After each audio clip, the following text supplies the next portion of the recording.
Yeah, good evening, everyone. And it's another day on our training tonight. I can see many people are here. The class is actually starting straight away. Sorry for the few minutes delay. We're trying to put some things in place. And as you can see, yeah. So we already have our facilitator waiting to actually be with us shortly. He will be brought in. So just as our custom, if you are with us here this evening, can everybody hear me? Can you hear me? Trying to check my mic now. Can you hear me? If you can hear me, please use the comment box to let me know you can actually hear me. Okay, good. Yeah.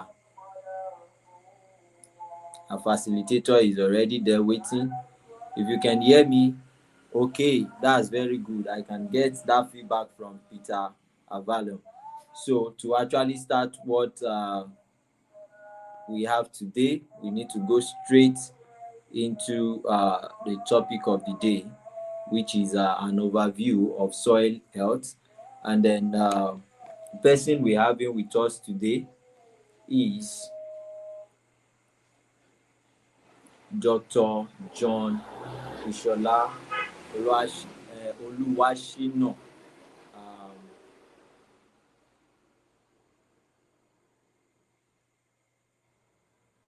and I will be adding into stage. And it is an honor to have such a great man with us on this training. I must tell you, he has been so supportive. This is not the first time we'll be having him. Uh, Let me just introduce you to Dr. John Oluwashina Ishola before we continue, so you get to know who we've got on board tonight. In Yoruba, they will say Ejanla. Permit me to use that word, Ejanla, big fish. Yes. So, while I actually read the profile of Dr. Ishola to us, please, wherever you are joining us from this evening, let's mark the attendance on those platforms. We know the attendance form will be actually sent down to the WhatsApp community, but on this platform, let us know who you are and where you are actually joining us from. So let us know where you are joining us from. Your name and where you are joining us from. So going quickly to the profile of Dr. Ishola. Now, Dr. John Oluwashina Ishola is a renowned soil scientist, an educator, and a researcher with the Federal College of Forestry, Ibadan, under the Forest Research Institute of Nigeria, FRIN. He holds a Doctor of Philosophy in Soil Physics and Conservation from Ladoke Akintola University of Technology, that's LAUTECH Ogbomoso, where he conducted an in-depth study on assessment of soil loss from agronomical practices of yam cultivar in Iwo and Ogbomoso, Nigeria. His academic background also include a master's degree in soil science, soil physics option from University of Ibadan and a bachelor degree in crop, soil and pest management from Federal University of Technology, Akure. Dr. Ishola research focuses on soil amendment, focuses on soil conservation, fertility management, soil health improvement, and sustainable use of organic and inorganic soil amendment. His scholarly contribution has appeared in numerous national and international journals across Nigeria, Ethiopia, India, Indonesia, the USA, that is United States of America, Singapore, and Cameroon. Notably, his work have advanced understanding in areas such as soil nutrient dynamics, biochar application, organic waste management, and soil remediation. He has co-authored and presented several scientific papers at professional conferences, including the Soil Science Society of Nigeria, the Horticulture Society of Nigeria, the Forestry Association of Nigeria, and the Agricultural Society of Nigeria, among others. His publications, such as Effect of Poultry Manure on Cucumber Productivity and Soil Health in an Afisor, and Influence of Soil Physical Properties on Soil Loss Due to Yam Harvesting, are wide-cited within the field of soil and environmental science. Dr. Ishola is a registered soil scientist, a member of the Soil Science Society of Nigeria (SSSN), and a member of the International Union of Soil Science. Over the years, he has contributed significantly to improving teaching, research, and extension services in soil management, with a strong passion of promoting sustainable agriculture and environmental stewardship. Beyond research, he is known for his analytical rigor, teamwork, and mentorship of young scientists. I can attest to that. His commitment to innovation and excellence continues to influence agricultural practices and environmental policies across Nigeria and beyond. In recognition of his growing contribution to science and society, Dr. Ishola stands out as a committed academic whose work bridges the gap between soil science research and practical field application. I told you that we are bringing practical people on board for food security, environmental conservation, and sustainable rural development. To this, join me as I welcome on board Dr. Isola Oluwashina to actually take us on an overview of soil health management tonight. Dr. Ishola, Sir, good evening, sir. you're welcome, sir. You're Thank welcome, you so sir. much, sir. Thank you so much, It's sir. it's it's a pleasure. It's an honor having you on the platform tonight again. Thank you so much, sir, for Thank the you honor. so We really appreciate. All right, people are already welcoming you, Dr. Ishola. The ground is open to you, sir. Yes, sir. Yes, sir. Okay.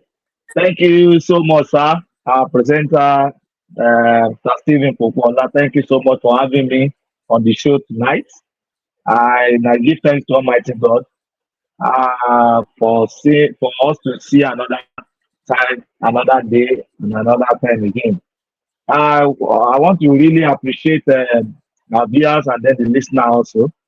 Thank you so much for having me. So I'll go straight to the business of the day. And then before I go straight to the business of the day, I want to really say that I don't know, every time you always have me like this, rain always falls. Now, rain is falling also again now in Ibadan. So in case the network is misbehaving, just please manage me like that. I promise you that we are going to enjoy ourselves. Yeah. The topic before me says overview of soil health management and its importance. So I now say, okay, what is even this soil health, and then what is soil health management? When we talk about soil health, say soil health refers to the ability of the soil to function as a living ecosystem that sustain plants, living ecosystem that sustain animals, living ecosystem that sustain humans, and then it encompasses both the physical, the chemical, and the biological properties of soil. And when we talk about this, what are we saying? Is that when we talk about the physical properties of the soil, we talk about the ability of the soil to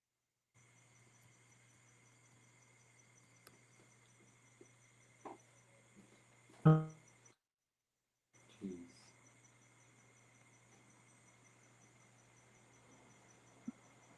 that the function of the pores is that the micropores, which is the smaller pores, is the one that bring up water.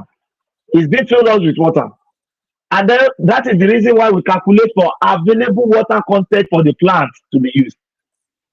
Now, the bigger pores is used, it contains the air. If there is no air that infuse into the soil and then transmits into the atmosphere, the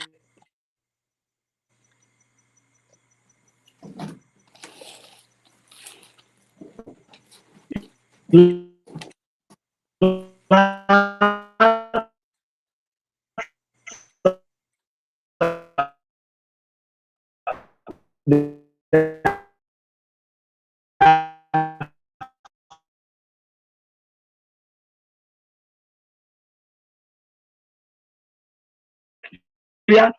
check for other things when it comes to biological. So proper physical chemical encompasses physical, chemical, and biological properties of soil, which includes the structure, which as I've discussed, the fertility. Fertility talks about the chemical.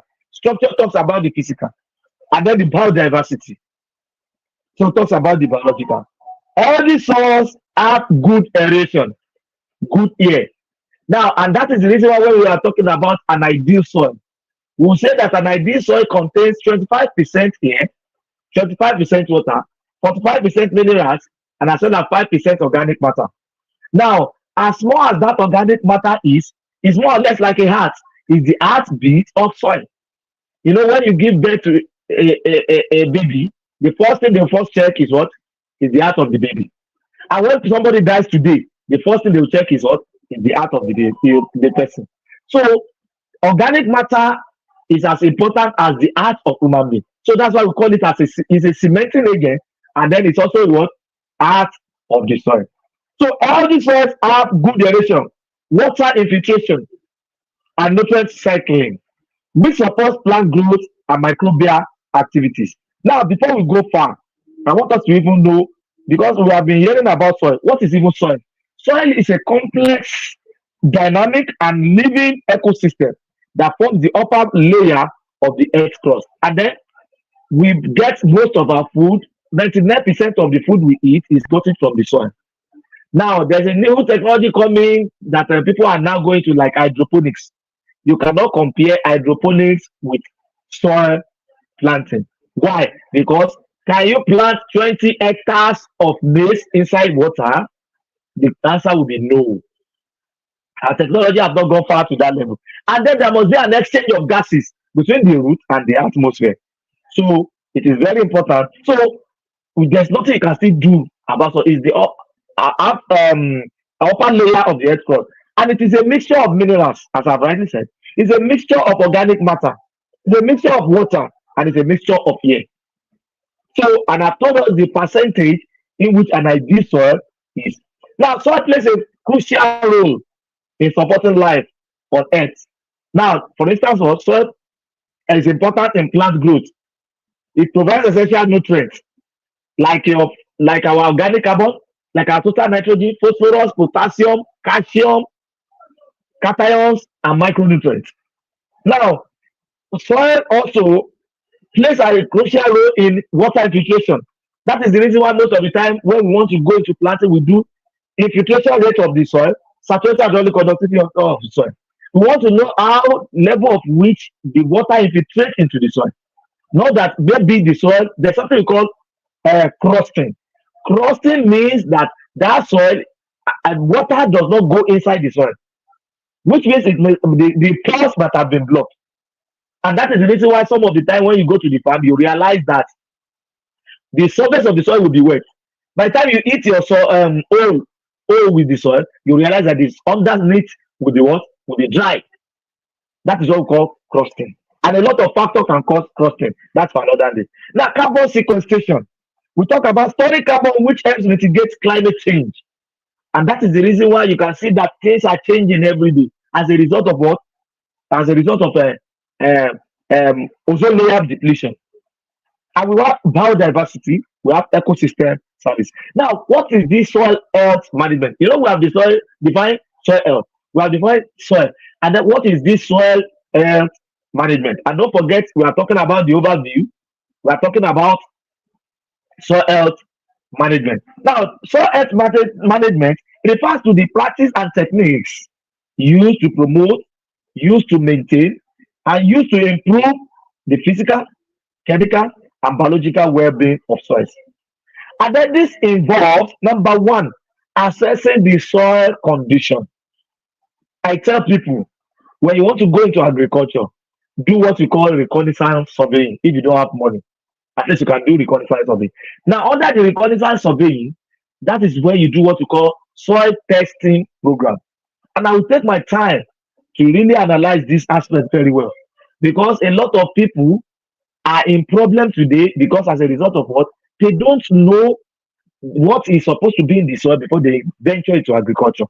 And later they now be saying that the gods are angry. No God is angry anywhere. It's because you have not put the right thing where you are supposed to put it. Now, when we are talking about assessing the soil condition by monitoring your soil properties. Now, when we are talking about soil properties, as I've already discussed, you talk about mostly the physical and then the chemical and biological composition of the soil, properties of the soil. Now, what are these things we talk about? Let me take chemical first. You must check the pH of the soil. When you have a higher pH, when we are talking of higher pH, you are talking about alkalinity, because as you are going from the table, you are going higher. Now, when you have lower pH, you are talking about acidity. And we all know that the neutral is what is 7. Now, low acidity means from 6 downward to 1. And then when you talk about higher pH, you are talking from 8 to 14 pH. Now, in a situation whereby you have a lower pH, there are some crops that will survive a lower pH, and there are some crops that will survive a higher pH soil. Now, why do we have it like that? It's as a result of weathering, the underlying materials, which is the rock, the parenting material. It is what the rock gives rise to. It's the rock that gives rise to soil after millions of years through some other means. Now, so your soil pH is very important. Nutrient level, your organic carbon is very important. Your total nitrogen is very important.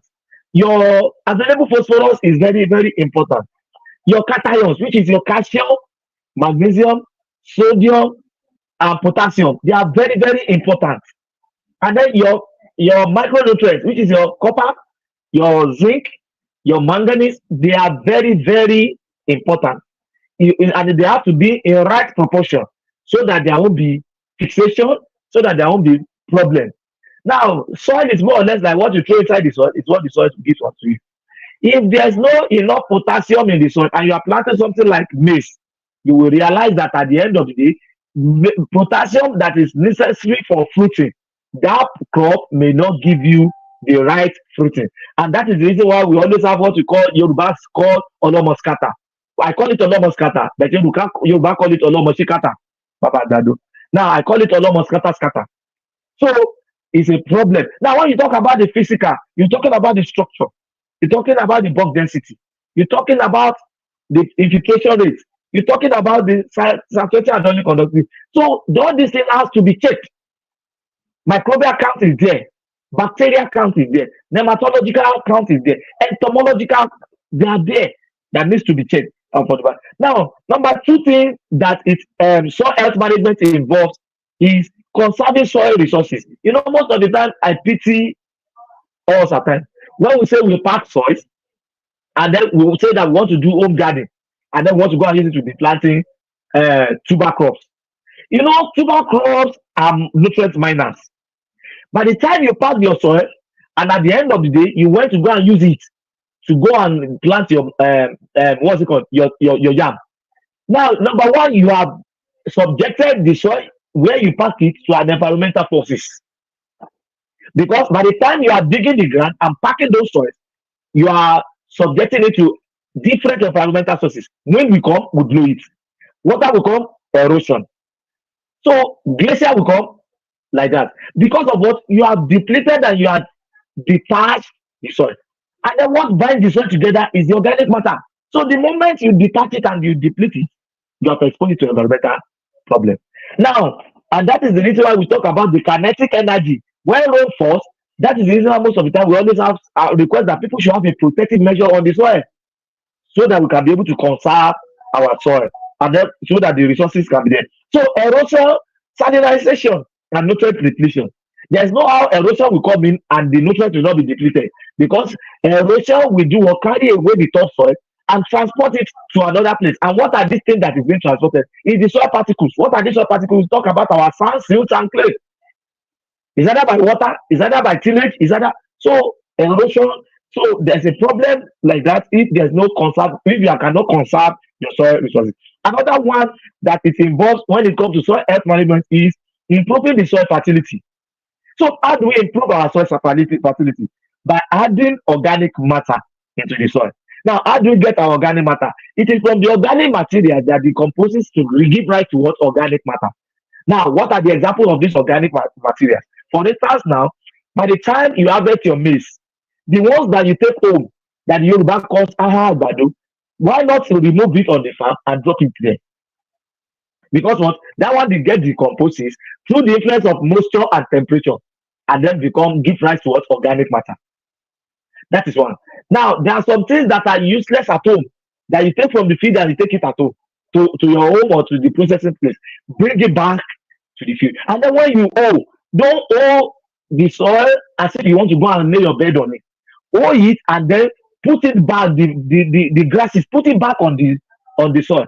You are protecting the soil, and then that things that you are using, you are mulching the soil, and you get the composite later and become organic matter. So by adding organic matter into the soil, we improve the soil fertility. And then using cover crops. By using cover crops, we also help in improving soil fertility. And then by managing the nutrients you have in the soil. Now, how do we manage it? We have what we call principle of crop rotations. Under the principle of crop rotation, you are managing your nutrients. How? You should know that a shallow rooted crop should not follow a shallow rooted crop. And you know that a deep rooted crop should not follow a deep rooted crop. So you cannot plant yam this year and then next year again you are planting cassava on the same piece of land. You are killing that soil. And later the nutrient, you know that yam is a nutrient miner.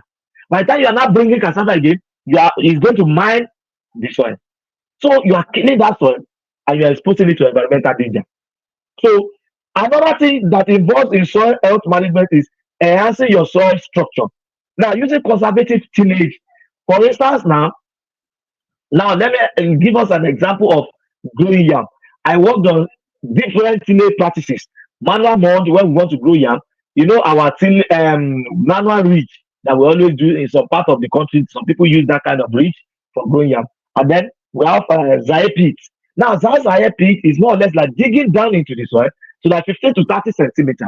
And then now, after digging down into the soil, you put your organic materials inside the soil. Like for instance, like poultry manure, you put it inside the soil, inside that place that was dug, and then you now put your soil sample, your soil particles on it again before you now place your yam and then cover it up. You know that micro whatever will be used, that nutrient will be used within that micro environment compared to manual mound. That number one, you are losing the soil in which that soil has been exposed already by manipulation, the tillage practice you have used. So, yeah, enhancing our soil structure using soil conservative tillage. Like Zaire pit is an example, a good example of a conservative tillage. Ridge is a good example of conservative tillage. So it is better. And then mulching also enhance soil structure. Like sawdust, sawdust is useless in the sawmill. Now I'm not talking of wood shavings. I'm talking of sawdust. Now, even though some people will tell you that sawdust is a problem, fine, in which sawdust can be a problem that go and block the soil pore. But you have to go and get the one of particle density of 1.7 and above. So mulching is also other techniques to improve aeration, other techniques to improve water infiltration, and other techniques to improve root growth. So by that you are enhancing your soil structure. And the last one, promoting soil diversity by biodiversity by encouraging beneficial microorganisms like insects. It's not every time you kill them. These insects, these microorganisms, they have functions in the soil, and then another organisms. So, what are the goals of soil health management? Number one is to sustain agriculture, because when you maintain your physical and the chemical and the biological properties of the soil, you are going to work to sustain agriculture. You are maintaining productivity soil for longer period of for long term crop yield, and then you are going to get a better yield from it. And then number two, environmental protection. Now, it's not every time you clear in fact, most of the people when they build house, instead of them to even have maybe like orange tree in front of their house, it's difficult for them. Now, that because by that time it will reduce erosion. So you are running away from environmental protection. So number one, it will even sieve the water pollution. It will sieve the environmental pollution, and then so like that. And then the last one is what is soil resilience. It enhances soil's ability to withstand climate change, drought, and other stress. Now, what are the key practices that you need to put in place? What are the key practices? Number one is what? Crop rotation and or intercropping or mixed cropping. They are very, very important. They are very, very important. Crop rotation. Maybe for instance, you use this place this year, you move to another place, or you mix crop like planting your what's it called? Your cassava and planting maize in between, or planting cassava and planting cowpea. So it's very, very important. And intercropping, crop rotation are very, very important. Number two, cover cropping is very, very important because when you use cover cropping, you are protecting the soil. You are protecting the soil, and then it will not even allow weed to grow. So you are suppressing the weed. So it is very, very important. And then conservative tillage, like the way I've said, is a key practice that you need to put into place, into position. I'm telling you all this so that most of the time when we're on the field and we are saying some things, we should take note of them. So conservative tillage is ridge is better. But please, when you are doing your ridge should not be along the slope. What do I mean by along the slope is that, for instance, maybe there's a well somewhere down, and then you now make your ridge again. Now facing towards the well. Now, what will happen is that when rain falls or when wind blows, it will just wash the topsoil and wash it down into the river that is down. But when it is across the slope, that ridge will block it. By the time rain falls, it will not allow it to get eroded. By the time wind blows, it will not allow it to get eroded. So you do your ridge across the slope, not along the slope. It is very, very important. Now, organic amendments, like e.g., organic amendments like adding compost, like adding poultry manure. It is very good because we are trying to go organic. Compost, poultry manure, and so on. When it comes to organic agriculture, we have a lot of we have composting, we have voucher, we have like that. So it can also be added into the soil instead of us getting synthetic fertilizer. So organic, for instance, now just go to where we have poultry, bring it back to your field, and then let machine work on it, or you incorporate it back into the soil. So you make it there. Yeah. Now, integrated pest management is very, very important. So by adopting soil health management practices, we can improve soil function, promote ecosystem service, and support sustainable agriculture and environmental stewardship. Now, I want to talk about um, the importance of this soil health management. As I've rightly said before, the importance is that they want for sustainable agriculture. For sustainable agriculture, it will sustain your land. Please, maybe if you have questions along the way, maybe there are some things you did not understand, you can just jot it down so that we'll be able to take it in the next 10 minutes. I should round up with what I have here. I'm almost through. Now, and I want to tell us that there are some indigenous knowledge that make you to know that maybe a soil is fertile or not. For instance, now, one of the indigenous knowledge is that we realize that when we see a broad leaves where they are predominant, if it's over course in non where they are predominant, broad leaves, we know that that soil is fertile. And then indicators are like Akitola, which we call Chromonada odorata. Chromonada odorata, when you see Chromonada odorata where it is, you know that or even this one, sunflower, where they are predominant, you know that that soil is what is fertile. Now, but where you see more of a grasses, indigenous knowledge, what our forefathers used to use is that when they see grasses, they know that that soil is not fertile, it's being degraded. So what they do is that they leave the place to allow it to get fallow and move to another place.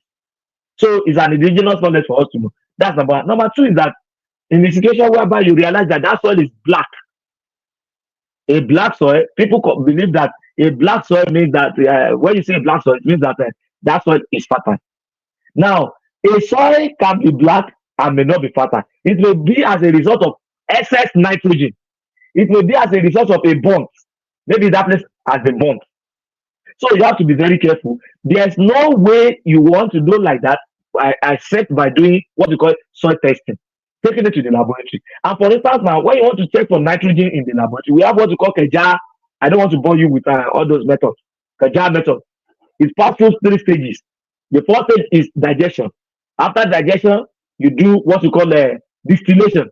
After distillation, you now do titration for you to get the reading for nitrogen. So I don't want to bore us with that.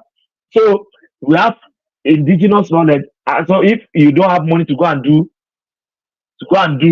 soil test, but it is always important for you to do soil test. And another challenge is this: is that most of the farmers at times you don't dig deep into the soil.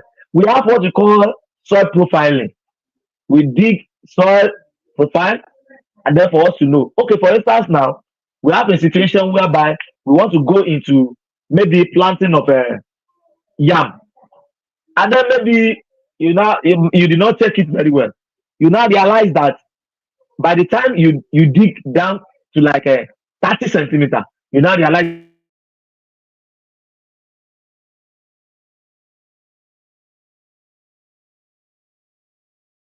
down to like 30 centimeter,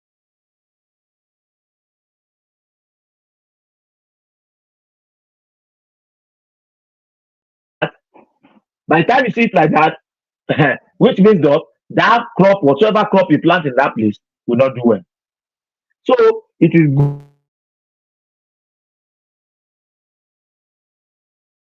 on that to get to do maybe profile for us to check if actually there's a plantite, if actually there's an underlying rock for us not to have a problem by the time we plant. We have seen situations whereby you realize that after planting maybe like trees, like maybe cocoa or citrus, you just realize that your cocoa will just be growing and suddenly it will just dry off. It may be as a result that by the time the root touches the rock underneath and it cannot go anywhere, the next is for the plant to die. The plant will die. So our soil health management is very, very important. Water conservation is there. Food security. Soil health management is essential for food security. As soil health, as an I mean, a healthy soil support plant growth and increase crop yield, ensuring a stable food supply. Food security. For instance, now let me give you an instance. In organic agriculture, there's something we call principle of health.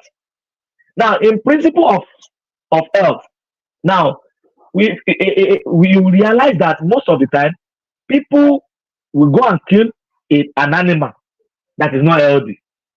There's no how you kill an animal that is not healthy. That human being will eat it and it will not affect. Now it's just more or less like planting unhealthy maize. By the time that maize wants to grow, that means either that maize does not grow or grow and then have a problem. So food security is very, very important. And then it controls erosion. What is erosion? Erosion is the detachment of soil particles and the placement of soil particles, which is sandstone and clay, and then be transported from the higher elevation to the lower elevation, or to be transported from one place to another. So these are some of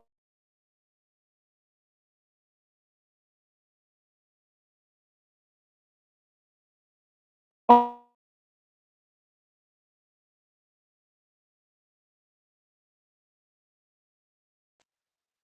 things that healthy soils have good aeration. What we mean by aeration is that they have air. Now, let me give us a start. Why is it that we cannot plant maize, corn inside water? Because what? It will die. Because why? There's no exchange of gases between the root and then the atmosphere. So definitely it will die. It will die. But why is it that we can plant rice? Because of what? Rice can adapt. We have different types of rice. Don't forget, we have upper land rice, we have lower land rice. Now, when it comes to, I noticed that they wrote about the stages we use in doing total nitrogen. Maybe let me just run through them for those people that are maybe interested. Now, when we talk about pH, we do pH by using a pH meter in the laboratory to get the real pH of the soil. And apart from that, we do organic carbon using Workley method. And then that of total nitrogen I've told us the other time. For available phosphorus, we have different methods. We have P1, we have Olsen, in order to determine which when we what we use in determining it is we make use of a spectrophotometer. Spectrophotometer at a wavelength of 180. At the wavelength of 180. So that's what we use to determine our available phosphorus. Now, for the likes of the cations, which are calcium, sodium, potassium, what do we use? We use what we call AAS, which is atomic absorption spectrophotometer. We have atomic absorption, we call it AAS, atomic absorption spectrophotometer, to determine it. It makes use of a lamp, and then it have the way they read it in the laboratory. And then when it comes to micronutrient also, we use AAS, which is what atomic absorption spectrophotometer. And then for the physical, we take our soil sample using what we call core sampler. Core sampler, we dig it into the soil and then bring it out. We call it an undisturbed soil sample analysis, because you put leaves on top of the soil because you hammer in your core sampler and then bring it out. And we have something, a machine we call a penetrologer, that determines the moisture of the soil.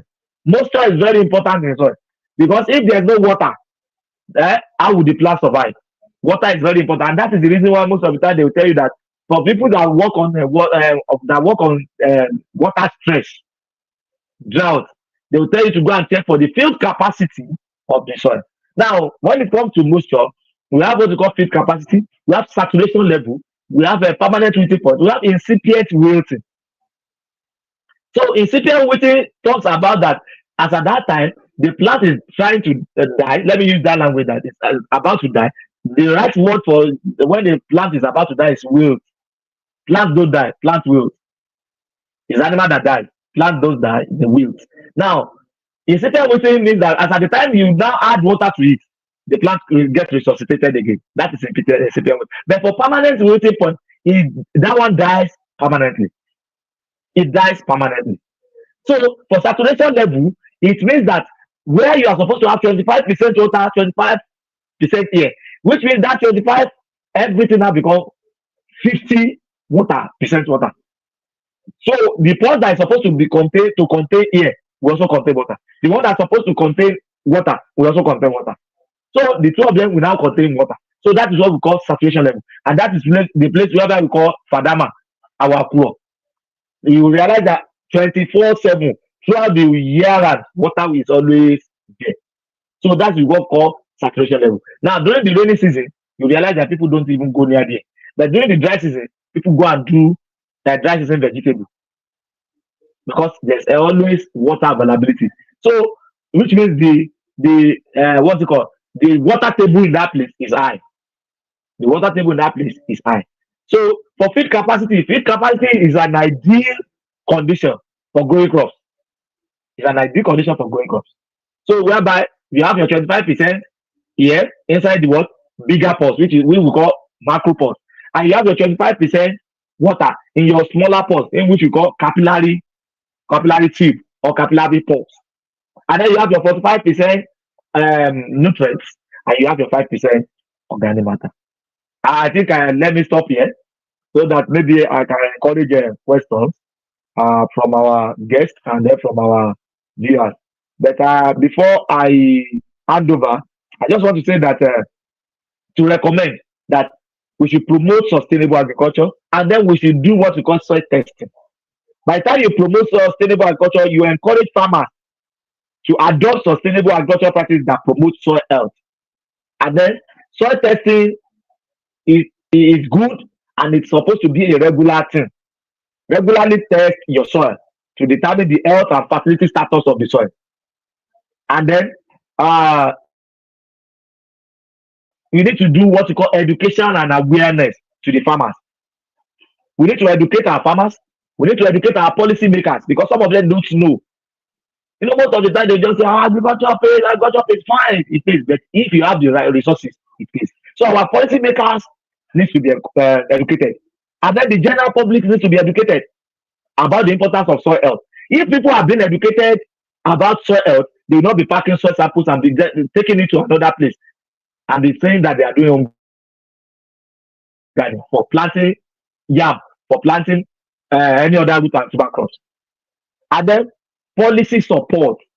We have to develop a policies that support soil health management and sustain agricultural practices. Thank you so much. Thank you so much.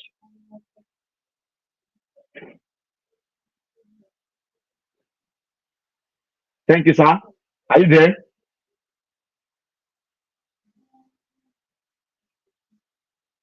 Okay. I'm waiting. If you have any question, Yeah, I'm waiting for a question. thank you so much, sir. We really appreciate.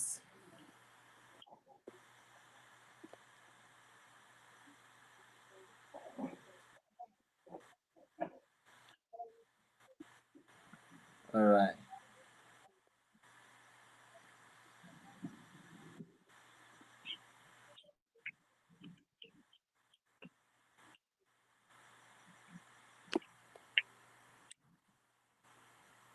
Thank you so much, sir.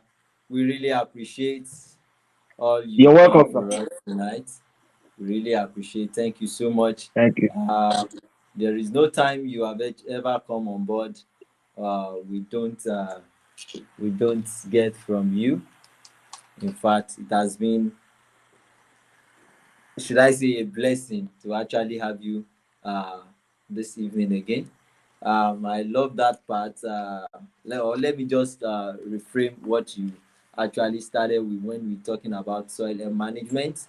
We already have some questions in which we are going to direct them straight to Doctor this evening very, very soon.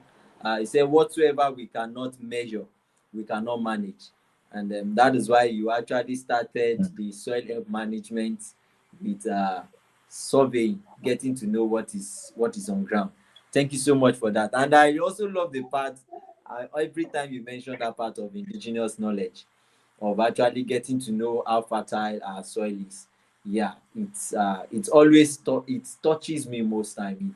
It touches me. Yes, they are good, and then you always make us know that yes, they are good, but most times or sometimes they may mislead us. So we need to be very sure, and then test need to be done, because when we are using um the appearance of a soil to actually judge for Mm. fertility, there are times, yeah, and various tests have we actually taken run, and at the end of the day we get to see that the one that looks so dark happens to Mm. be less in some nutrient. Not that Mm. it doesn't contain nutrient. Yeah. There is no soil without nutrients. Every soil Mm. have all Yes. those components which you have mentioned, the chemophysical Mm. properties, which are the nutrients, the pH, Mm. and whatsoever. But they may not actually fit in for the crops we want to cultivate. And then one may look as if it is richer in a certain nutrient than the other, of which we can only Mm. ascertain Yeah. the measure via laboratory test. And I also via test, and I also appreciate the part where you come up on board that we have to support the education of farmers and everybody involved in the use of soil Mm. for productivity, because Very, very ignorance is important. what is really killing Mm. a whole lot of our farmers. And then if we actually want to do something better, then we need a better knowledge. We need knowledge to spread, Yes, and sir. that is one of those things we have been doing at Agro Optimizer, apart from rendering the services of Mm. handling soil testing and the likes. Then Mm. the aspect of the policy makers. Thank you all so much. Thank you so much. I believe some of them are even viewing this right now, and Mm. all these are trainings will be packaged and sent to some of the bodies involved in policy making, Mm. and possibly supporting the food producers. Thank you so much for that. We really appreciate your effort. And I could remember there are times, just that maybe you didn't mention it when it comes to like even running the like having a good interpretation of the test result is even more important than just running the test. Yes, sir. We have seen farmers, they hear, Yes, sir. okay, run test, and they gather their soil sample, they send it down, and then no one to actually give them good Interpret. interpretation or the right. I could actually remember times when we even fall back to you and be like, sir, what do you see to this? And you have always been of help. And thank you so much for the support. We really appreciate. I You're personally welcome. appreciate, and Agro Optimizer You're appreciate. welcome, sir. In order not to, we know we are still going to have more of you some other days when we call upon you. So that was a wonderful presentation, wonderful, not just presentation, training by you, sir. We really Thank you so appreciate. much. Okay, many of them are already appreciating. Thank you so much. Olugbemi, Abosede, thank you, sir. All of them. We have a whole lot. We have a whole lot of them appreciating you for what you have actually Thank you so much. given to us today. So now we go to the questions we've got for you, sir, from them. And we Okay. have a few of them here. Okay. So many questions, sir. Okay, let's start from Peter Avalumo. Please, pardon me if I didn't get the pronunciation very well. Let me just stick to Peter. Peter. Hello, sir. Yeah. I cannot hear you. Yeah. Sir, can you hear me now, sir? Hello, can you hear me, sir? Yes, I can hear you. Doctor, can you hear me? Hello, can you hear me? Yes, I can hear you, sir. Okay, let's proceed with the question. The question is actually projected by Peter. The question says, in case where, in case where cover cropping is My own done. network is good there. I can. Okay, I think the network at doctor's end is kind of fluctuating, not so good. Let's hope we have him back as soon as possible. Let's hope we have him back.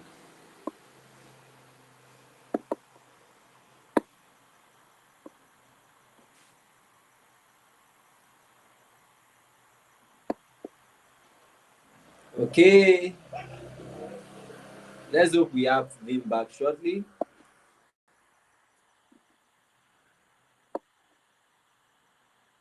Okay, he's back. Let's bring him back into the studio. Good. Okay. Hello, sir. Yeah, thank you.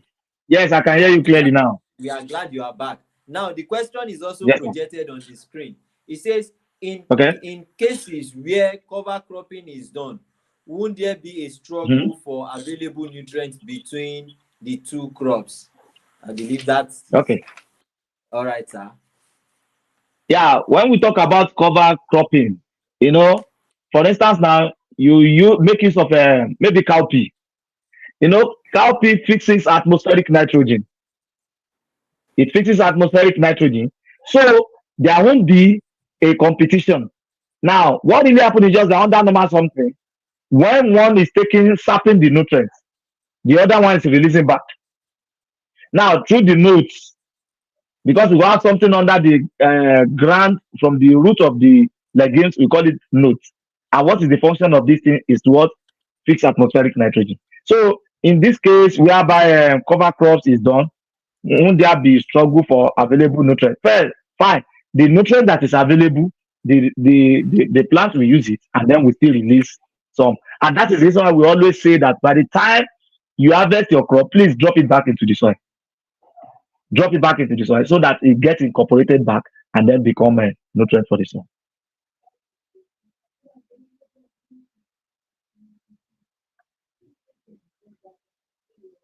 Hello, sir. Can you hear me? I can hear you, sir. Yes, I can hear you, sir. Let's go back to the next question. Let's go to the next question. Yes, sir. Yes, sir. Okay. We have, okay. Let's pick this from James I am.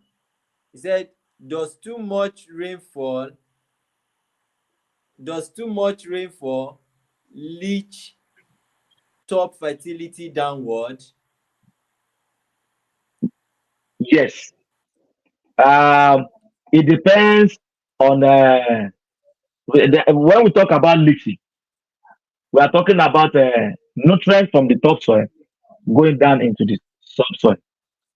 Now, so we know, and the problem we have in the tropical environment is excessive rainfall. Excessive rainfall. Now, if it's not being eroded, now it gets leached into the soil. And when it gets leached, it gets leached into the subsoil. Whereby some will go into the range whereby your shallow rooted crops will not be able to tap it. So that is the reason why most of the time that they will now tell you that cropping principle of cropping now comes in. So the one that is being leached down into the soil, because as it's going, it goes through water now, and then what goes with is the soil.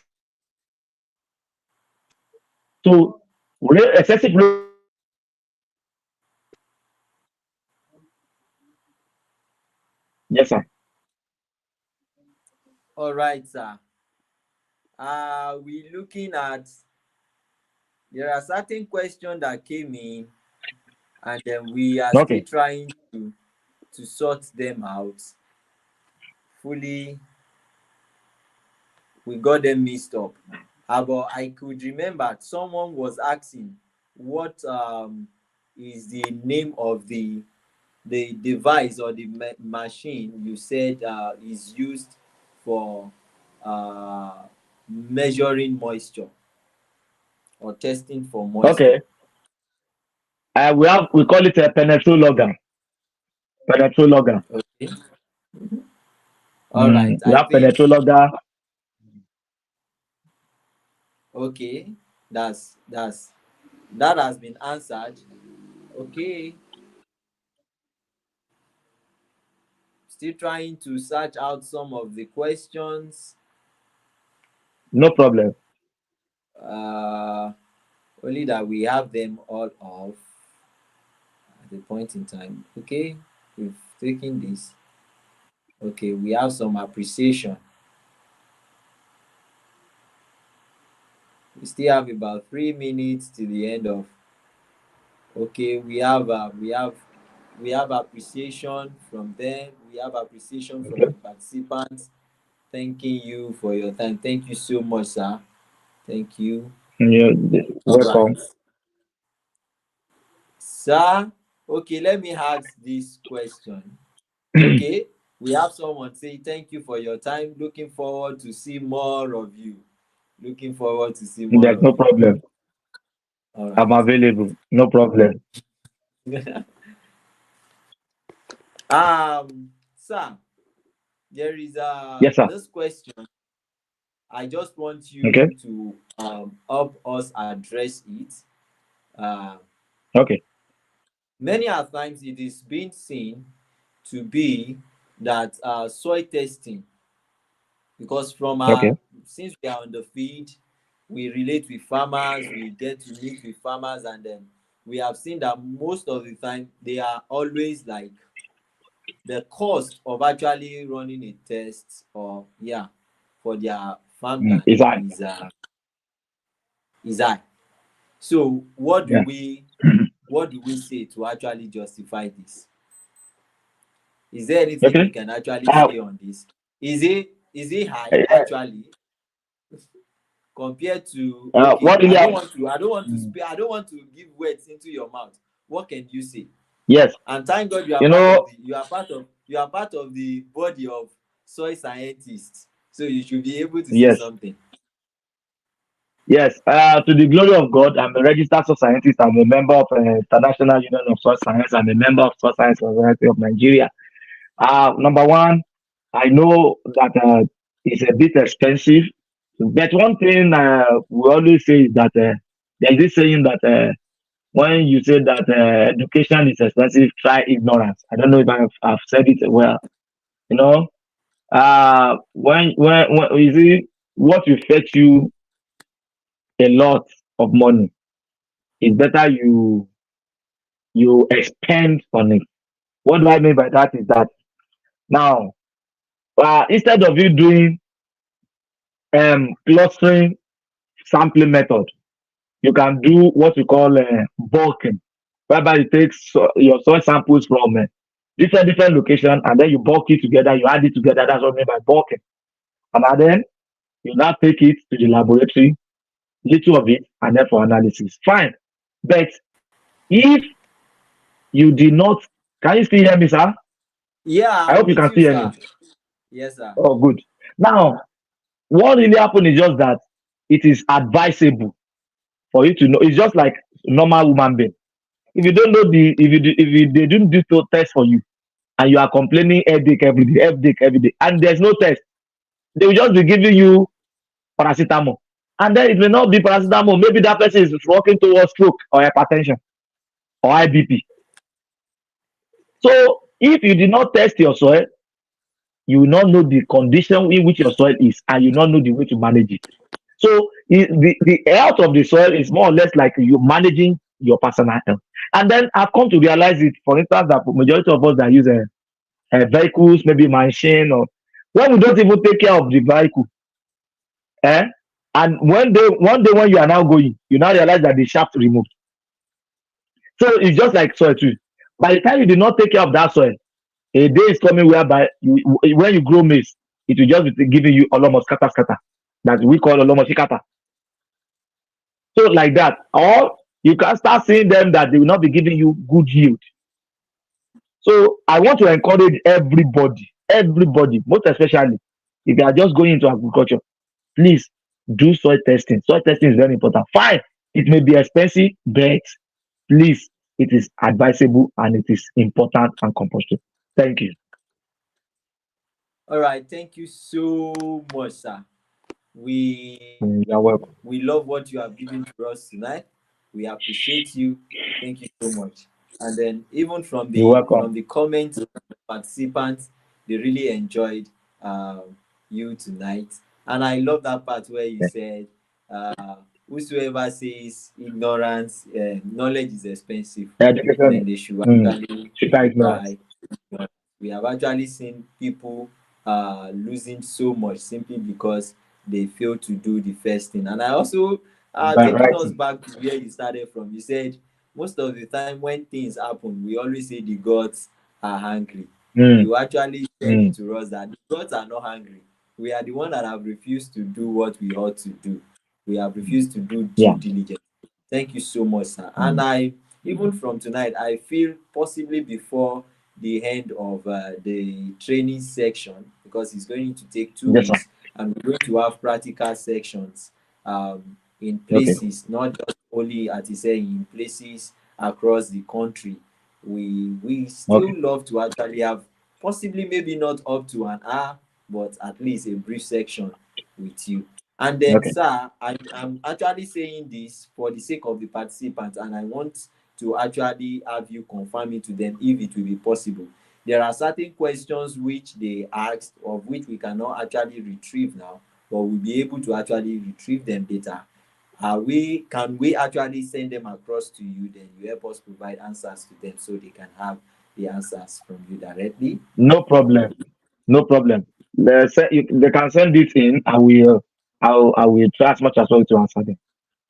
All right. Thank you so much, sir. Thanks for your time. We really You're welcome. appreciate it. It was a nice time You're with you. welcome. Bye. Thank you Bye, so much. sir. Bye. Yes. Bye. Thank you so much for having me. God bless you. Good night. Good night, sir. Yes, to every participant here tonight, we have the first class already. We couldn't have the class meant for yesterday, and then you know the reason for that. Our facilitator um, was unaffordably unavailable.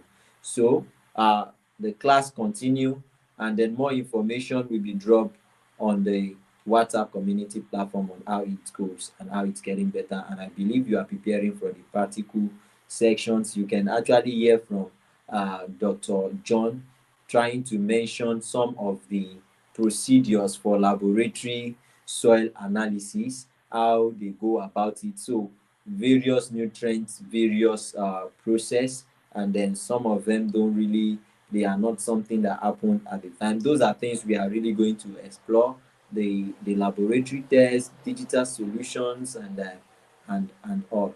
Then those of you who have questions, your questions were actually seen, and then we still see them. And then you can also do well to drop those questions on the WhatsApp community. So when you drop them on the WhatsApp community, we can collate them together and send them across to the facilitator that took the class you actually asked the question on, and then get we have them answer the questions, and we get them across to you. It has actually been This program has actually been set up for you to learn, and everything you really want to learn, to whatsoever extent you are open, to whatsoever extent you will be able to learn. It has actually been a great night for myself here, with my knowledge in soil soil science and matters relating to soil, both on the local level and on the global level. Yeah, I still learn one or two things, like we relating, they said iron sharpened iron, and then one or two also drop for me, and I believe you also learned a lot as well. So for now, we say bye till we meet again.